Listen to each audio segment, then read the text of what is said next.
Thankfully, Tabletop Simulator is built to play card games and other games, so it has all the functionality that you'll need to battle against somebody else. I'm going to go over some basic options you have available in the system.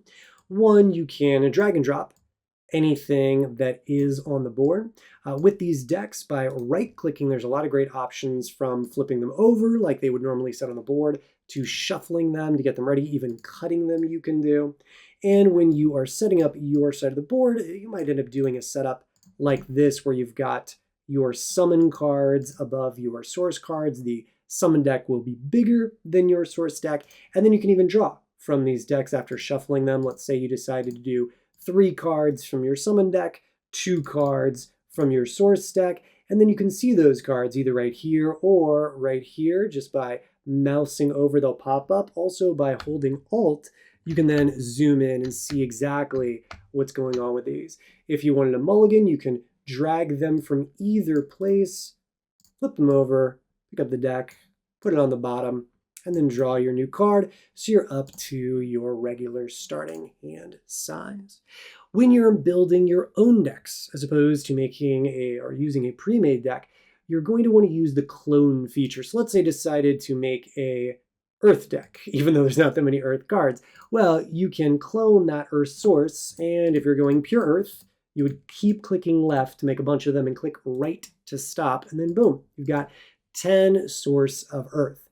You can then search through any of these decks, and by holding the cursor over these, they'll zoom in so you can really see them, and then you can grab anything you want. Let's say you want some soil trolls in your deck. You would grab out the soil troll, clone it. Let's say you want 3 copies of it, 3 copies, and then you can just toss this back in to that deck. And you can look at any of the cards in any of these decks, even this massive order one.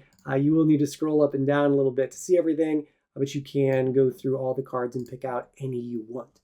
Once you have created your deck, assuming you're going into somebody else's room, somebody else is inviting you to join the room by creating a multiplayer version of a tabletop match, you would then save this object. So we've got the option to save object right here. So you would save that object, and then when you join that other person's room, you should be able to load that object, and that way you can have your deck in that other person's room.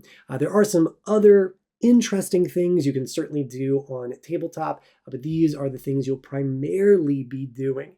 The only other major item is showing focusing and devoting, and thankfully there are plenty of ways to move these cards. We can rotate them both directions. Also, you'll notice there is a scale option, so if the cards are too small or too big, you can change those base sizes if you would like to. But whenever you are using a card, for instance, let's say you've got some source out and you want to focus it, you can. Let's say you want to devote it, you can. In playtesting, found that doing just slightly shy of a full 180-degree turn is a nice way to show that something is devoted, and that way we avoid confusion when it comes to the difference between a devoted kin card versus not. For instance, this card right here, if it was turned all the way around, then one could easily think, oh, so the spider kin is in play. Instead, turning it, or the spider kin transformed into the where spider is in play. Instead, turning it like so indicates that no, it is the spider kin that's currently out, and that spider kin is devoted. So you can turn these cards to show actions for them.